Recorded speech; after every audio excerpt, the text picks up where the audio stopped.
He is Democratic strategist James Carville, and he joins me now. James, great to have you on the show. Thanks for being with me. Thank you, Will. Thank you, Rick. So James, you said... I was looking at your graphic. Yeah, go ahead. I was looking at your graphic, and one of the things you said 5 resolutions or legislation passed. How many were resolutions, and how much legislation was actually passed? Can anybody pass a resolution? Can you ask your staff to break that down? All right, break that down. I'm imagining you're leading me into a question that they're all resolutions and not yet legislation passed. Okay. We're moving towards the big, beautiful bill. Maybe. We're moving towards the one big bill that Congress hopes to pass. And with Republicans controlling the House and the Senate and the presidency, we'll imagine a lot of legislation will be wrapped up in that big, beautiful bill. Right. Well, this is the time for the Democrats to come alive. The big, beautiful bill is going to carry about $4.5 trillion in tax cuts, primarily focused on wealthy people.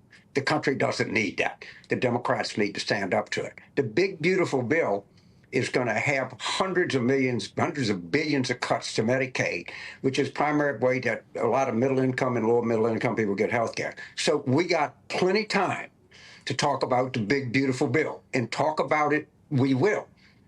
And by the way, my facts say that spending under Trump was higher than it was under Biden, and that deportations under Trump were lower than it was under Biden. So there's some kind of a conflict of information. I'm getting mine from the Wall Street Journal. But there's no we can resolve this at a later date.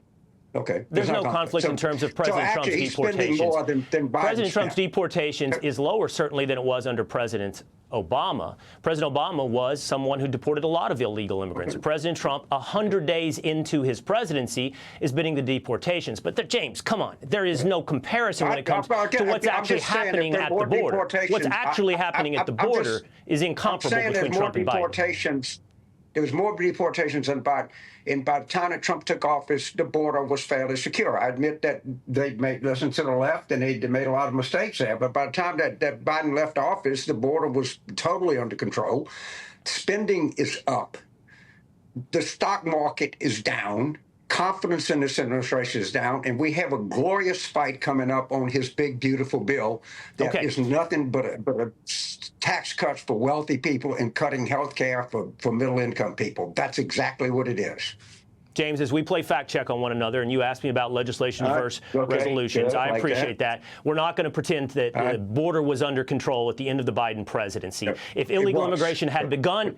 If it had begun to decline, it's on the promise of a new president stepping into office. The two presidencies are incomparable when it comes to illegal immigration at the border. Again, I stand by my statement. By the time that Trump took office, the border was under control. I stand by a statement that federal spending is higher under Trump than it was under Biden. I'll stand by that. You stand by your statement. I agree with you. I'll stand by the judgment of the American people. I'll stand by the judgment of the American people when it comes to the border. I do want to talk about something you are. I do want to talk about something you're alluding to. Let's talk about your party for a moment, and I think we'll talk about the personalities. But you are already alluding to the issues. Whenever we talk about personalities within the Democratic Party, one of the things that I say is, yeah, you got to find a personality. You got to find a champion. But you also have to find a message. And that message is elusive right now. People don't discount that, for example, illegal immigration was key to the message for Donald Trump. What is the message going to be for a winning Democrat in 2028?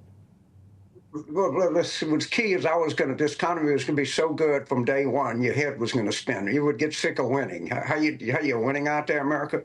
But look, the Democrats have to be the party of the people that are trying to make it, and make the Republicans exactly what they are of the people that have it made. And it's manifest itself in this tax bill, and it's going to manifest itself in what they're getting ready to do to health care, particularly rural health care in this country. We don't need to have a sterling message here in still April of an odd number year. By the way, do you really think the Republicans have a chance in Virginia? I don't. I think they're going to get creamed. And you can mark that word right there. They're going to get one thing we agree on. One thing we agree on is that whatever will be the indictment of the economy won't be over this first 100 days. It will be over a period of 4 years. No, we'll have to wait for those 4 years, whether or not it's a winning message for Democrats or a winning message for Republicans. You have said on the personalities and who is your champion, you have said it can't be AOC or Bernie. You have said that wing of the party needs to be separated. Okay, who is your champion? Well, that's to be determined. We got about 6 350 hitters in AAA. I want to get them in. I want to get them in the show. Okay, and let's see what they got. I've heard you say that. And I've heard you say that. I've heard you say that, but I'm genuine here, James. Who? But, well, if I start naming, I can't stop. All right, okay. But there is a wealth of talent in the party. Give me three. Again, I have been very consistent on this, and I want them all to run. That was a problem, if you remember, in 2024. In 2022, I said Biden shouldn't run. He's too old. And then when I said we should have a contested primary, we didn't. We should have never embraced this idiotic identity language, okay? This was a self-made Democratic disaster that happened in 2024. I don't think they're going to do that. And I want to see these 350 hitters get up and face some major league hitting. And some of them are going to be pretty doggone good. But you're correct. And the other thing is Bernie Sanders ran for president in the Democratic nominating process twice and lost both times, and not even particularly close. So we know where the Democratic voters have this thing.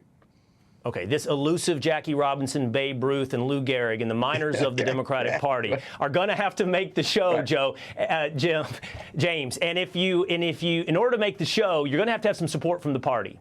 And unfortunately for you, the DNC vice chair, David Hogg, has said this about you and his role in the Democratic Party. Let's remind ourselves, yes, James Carville, obviously he was Bill Clinton's campaign manager. He has a lot of experience. He's been around for a while. The last election he won was before I was born. But let's remember that experience is only as useful as it is effective. Carville said that Kamala Harris was going to win in a landslide. Look at what happened, right? That's what he says to you calling him a twerp, James. Right. Well, I think the idea of an official of the Democratic National Committee raising money to run against other Democrats, and by the way, I just did an appearance with him and told him that's what I thought, and I wasn't going to change my mind. As it turns out, as generally you do these kinds of things, you find you agree more. But the Democrats have never nominated the most liberal person. That's just something, that's another fact. Okay? Scurry around the newsroom. We have never nominated the most liberal person. What happens is the most liberal, far-out, left-wing Democrat gets all the coverage on Fox, gets all the coverage, oh, my God, look how big the crowds are. And in my business, in your old business in sports, we count runs, we count touchdowns, we count goals. In my business, we count election returns. We don't say, well, gee, the White Sox outdrew well, I drew much. It's only an example, but it's not the team. James, it's the team that wins the most games. It's only the Dallas Cowboys that count on the seats, the butts in the seats over the wins. I was looking for a comparison. I got stuck there for a second. I got you here.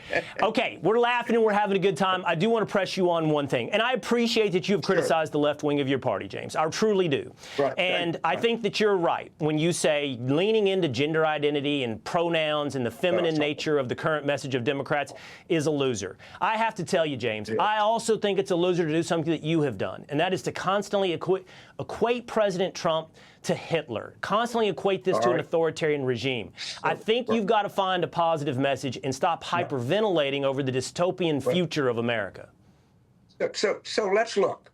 Ed Martin, who Trump has appointed U.S. attorney in Washington, D.C., has a long history of entertaining people with, shall we say, rather right-wing views. Trump, according to his wife in a deposition, kept a copy of Mein Kampf on his night table. I heard you say this. Trump has said that he admires the generals that Hitler had. He wishes he had more generals like Hitler does. He sides with authoritarian countries. Okay? Do you have to wait till he becomes Hitler to make the comparison? Let's not talk about Elon Musk, who's the biggest thing, who said that Hitler was not responsible for the Holocaust. It was actually the postmen, employees that did it. I could debate you on the media representation. You asked me a question, listen, and I'm telling you why I think it's something that needs to be brought up. His fascination with right-wing authoritarianism and his fascination with Mein Kampf. I think Okay, it needs James, I think the it's valid. vast majority of that is hyperventilating. It is half-truths reported from media. And I think more than anything, for someone who's written a book entitled It's About Winning, Stupid, it's a loser for you, James, because the American people don't believe it because it doesn't manifest in their lives. Like, you keep projecting this dystopia, and we wake up in America, and guess what? Everybody's like, it's pretty good. We're making America great again. Did he have dinner with Nick Fuentes? Did he have dinner with Nick Fuentes? Or is that a half lie? Oh, no, he had Yee, too. Two of the biggest anti-Semites.